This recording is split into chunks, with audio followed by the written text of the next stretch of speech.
So what we got here is not much room to work on. This is DIXELL controller. What's happening? The relay on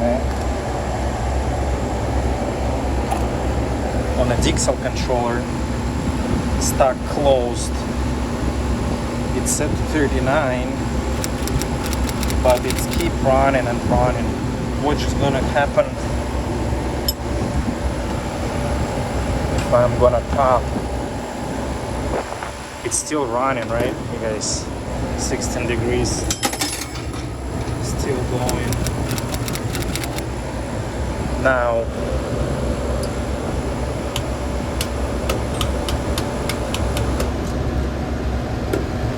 it's shut off.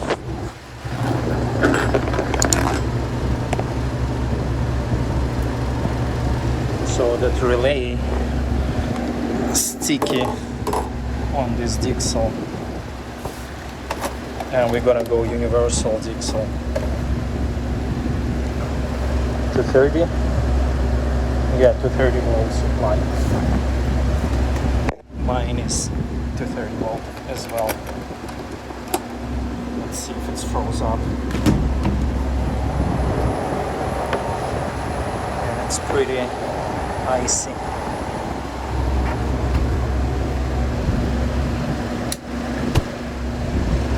So on this controller, if you guys can see, our blue wires, that's our compressor wires on the diagram. And it's showing there that it's 16 amp rated relay. 16 amp, okay? Because it's a compressor, it's a big load. On new one, we got 8 amps. If we put on 6, so we're not gonna use on 6, we're gonna use line on 1 and compressor on 3, because it's fused at 5. Number 2 is fused at 5 amps, and all these relays 6, 7, 8 it's rated at 8, but 1 and 3 it's rated at 20 at 250 volt. So we're gonna go compressor line for the compressor on 1, compressor itself on 3, and we need the supply to 30 volt, and that should do it. The sensor is still fine because it's reading 16 degrees, which is, I would say it's accurate. Chilling here, keep chilling on the top of the volcano with low ceilings. Okay, so I'm done wiring it. So what we got, we had here very simple control, supply and compressor, 8 and 9 relay rated at 16 amp. On a universal one, we have 20 amps on a relay between 1 and 3. 1 and 3, so that's where we got our compressor wires right there. 1, 3. And then supply voltage to 30 volt. We got supply voltage right there. And we have a room temperature sensor, and it goes on 11 and 12.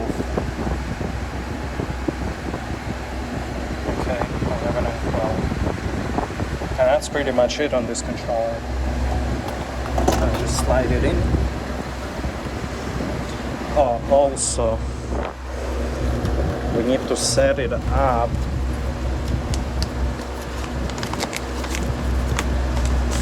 to C2. There is program mode on it.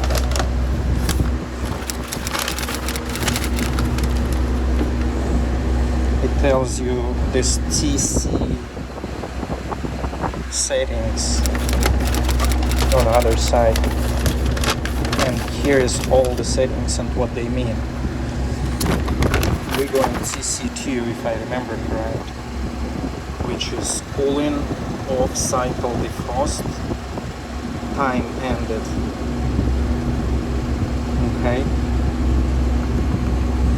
you can use it for heat, you can use it if you have a evap sensor, you can use it time temperature ended. You can, I mean, there's lots of stuff. You can use it for freezers, for electrical defrost, hot gas defrost, stuff like that. We have the simplest one, simplest situation right now.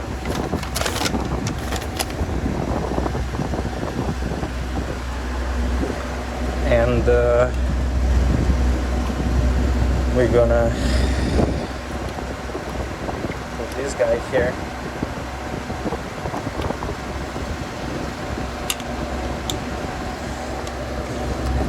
And another one. Well, let's test it. Oh, it's set to TC2.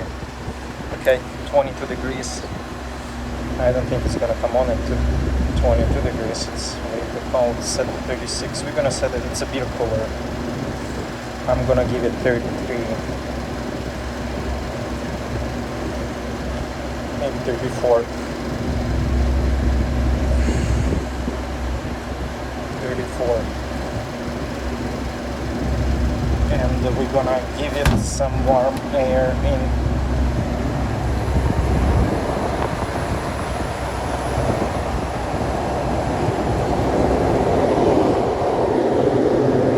Sensor still good, it's not there. I'm gonna just move it a little bit. Just fixing up slightly. But we're warming up right now. So we're warming up a little. Let's see when it's gonna come on. It's not hot right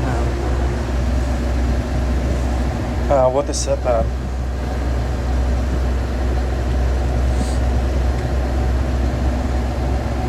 Open more maybe. Get more warm air in there to start it.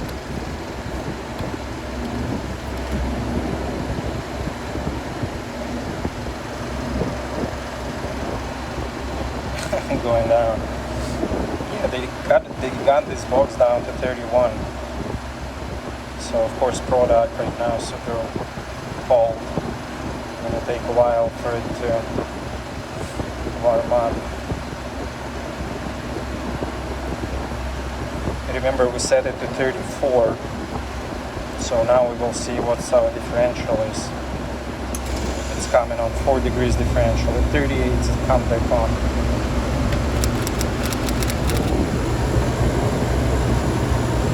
Now we're gonna see it and wait till it gets down to our set point 34. Make sure it shuts off, which is gonna be quick. There's the closed lid.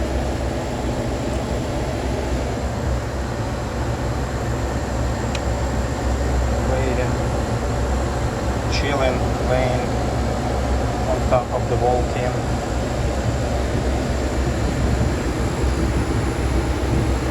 This restaurant is mess. It's not a restaurant, it's a bar. But yeah, it's a mess. That's what they have. They have a little grill that they cut. I think they had overheat issues previously. Because they cut down the drywall, they put a little grill. But they spinning fans wrong. I think you need to remove heat into that grill, but what they do, they blast in there on a compressor, condenser, whatever.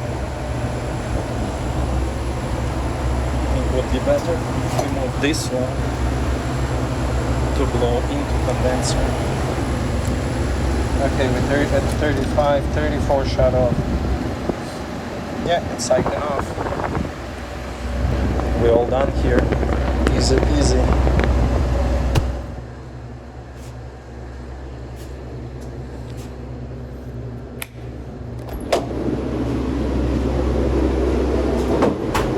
pretty nice and chilled here. Yeah, they have beers mostly here, so I lower it down to 32 degrees to shut off. Should be fine. This is the next one. Charged it up about 2 months ago. Now we can find out where is our leak.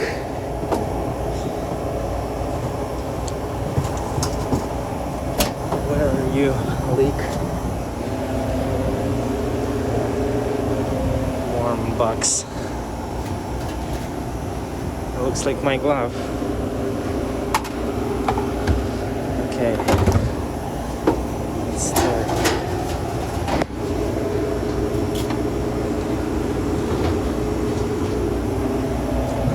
I'll start with unplugging it so we equalize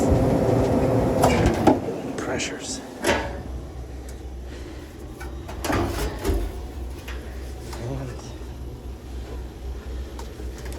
let's see. Nothing obvious.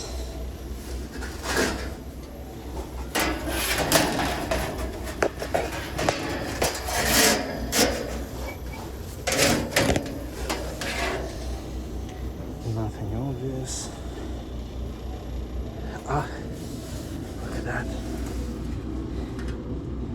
Look at that. Okay.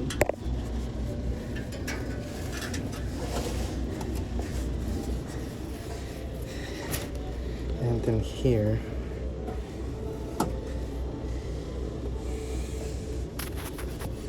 Yeah.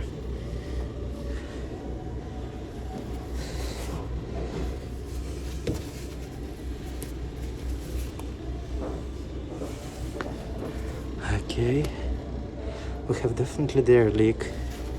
We have something's going on here. That's after I took the gauges off, I would think. Nothing in the loop, which I was thinking last time. That will be the thing. But yeah, let's get let's get the panels off first. Completely off.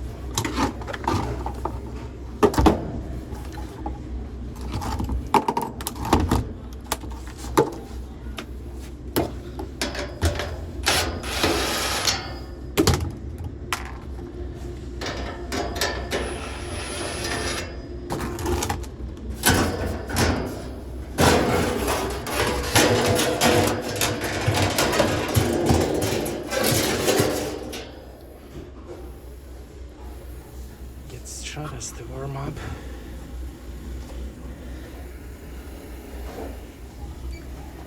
Now let's see what Stratus is gonna show. Oh well, it's already here.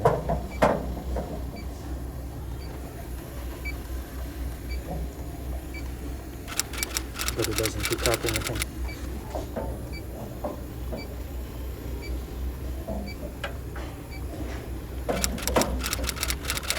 That's a surprise for me. Why? We can see oil on it. Stratus. Come on. Nothing.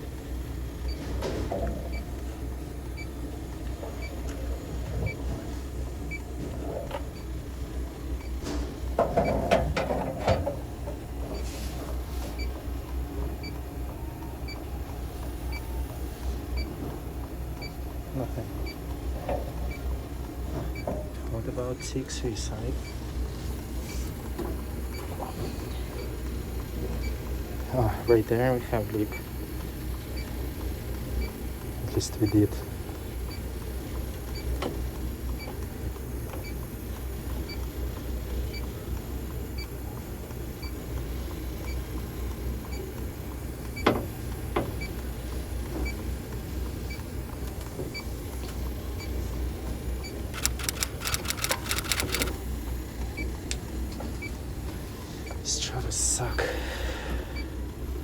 Now it's picking up. Now, hold on. Is it insulation? No.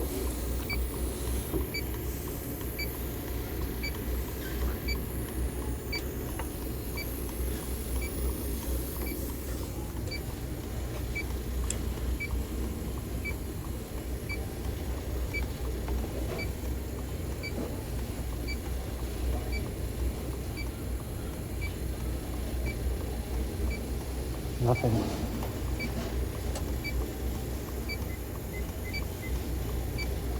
Very bad job on solder. And did they use plumbing solder? Ah, there we go.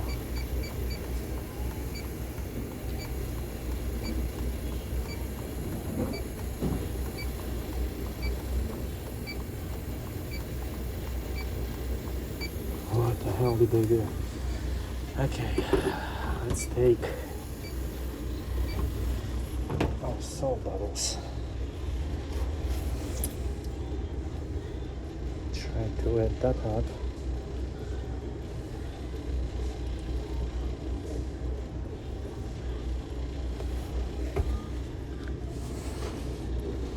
Oh, those micro leaks. Is it? Yeah, for sure. Spots. This is big dye right here in this pipe. The green stuff on the pipe. No. That's one of them. But it looks like it's very small one. Lots of green actually stuff. Next one is a small leak by the DIXELL valve. Green stuff right there.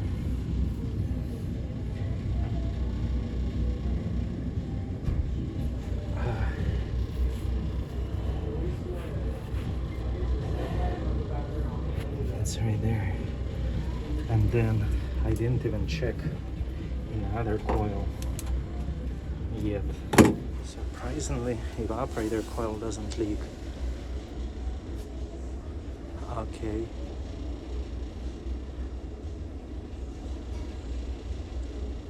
And so it's pretty much 2 leaks.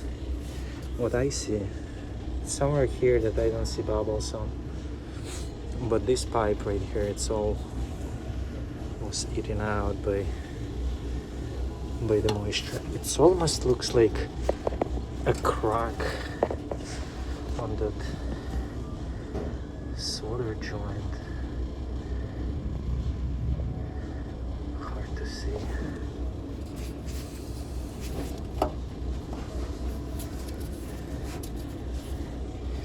Okay, let's see what our pressure on the low side. Maybe that's why we don't read anything. It's right there.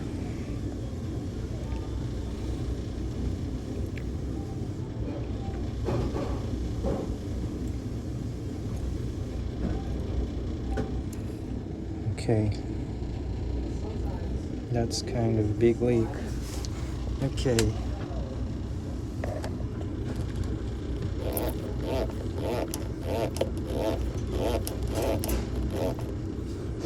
Right.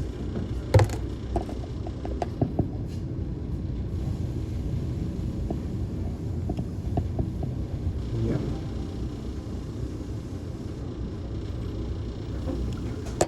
Interesting why Stratus wasn't picking it up. Such a big leak. Looks like this DIXELL was changed out before. And what they did,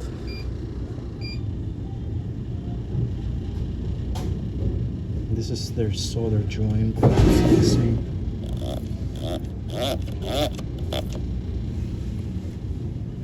And there it comes.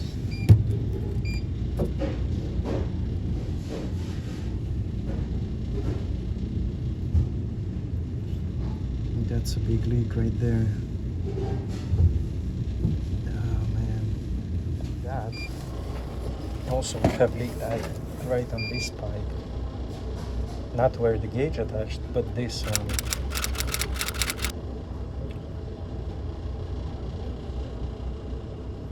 He's a big guy. Okay, so we got two leaks. One really big. It's right here.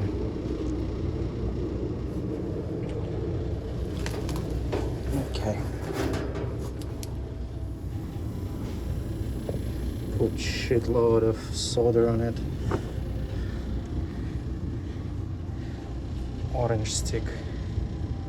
Because I don't know what they used. It looks like some kind of high concentration of silver in their solder joints. They replaced sticks with hissane, and then they couldn't figure it out after that.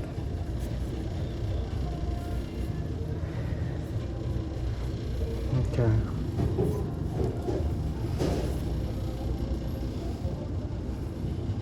I think we should be fine on this one. It's an older cooler. I'm surprised that the loop looks bad. I explained to the guy, I told him we're gonna do it next time when it's gonna start to leak. I leave that crap over there.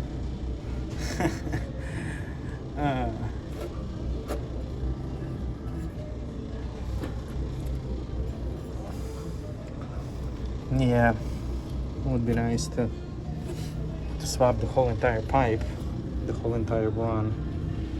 But yeah, again, I told the guy we might need to replace loop in that pipe, but we're gonna start it up for him today, so the product stays cold. Okay.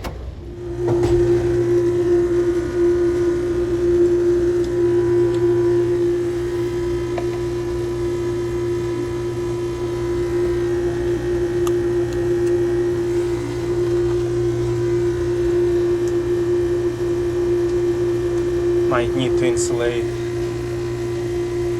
that pipe that's going above the motor, because that's gonna trip on the motor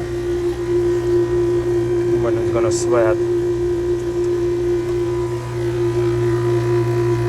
Maybe they won't. Let's see how it's gonna be.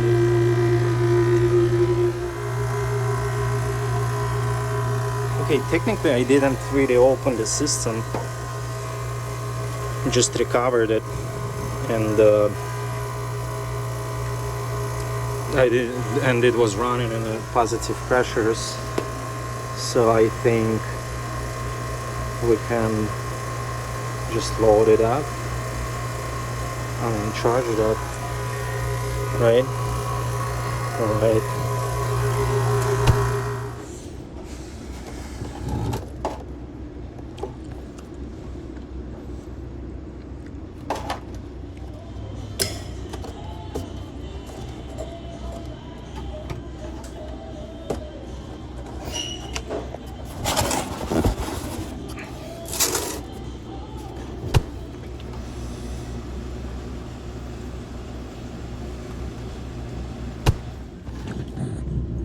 Oops. A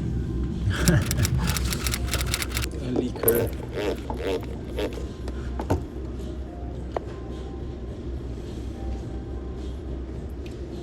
Beautiful.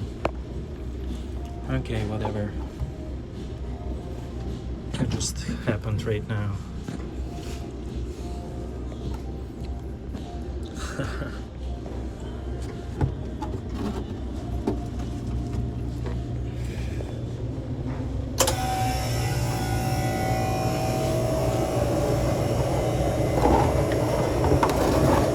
It's R422Z.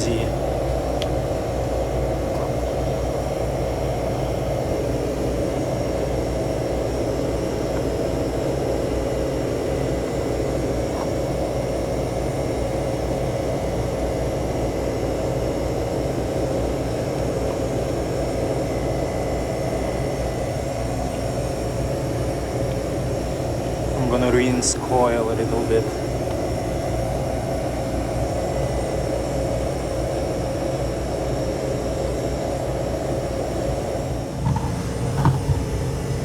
Let's see how good job I've done We're gonna turn it off, let it stabilize.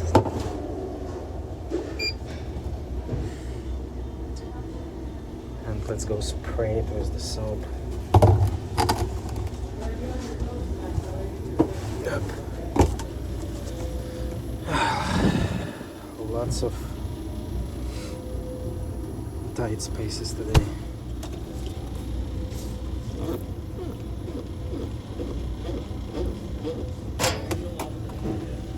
Please don't leak. Please don't leak.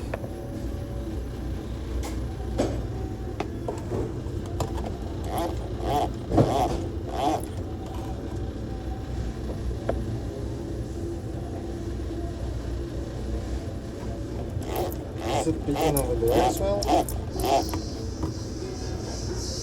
Oh, it's held vacuum.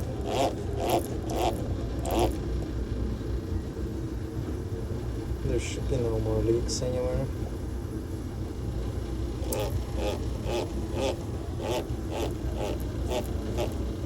Yeah. Fixed another one, I think. Let's run it for a little bit, get temperatures down and stuff.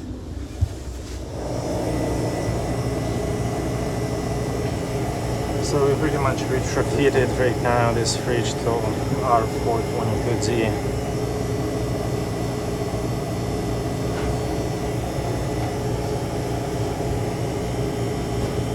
I'll go get clamp.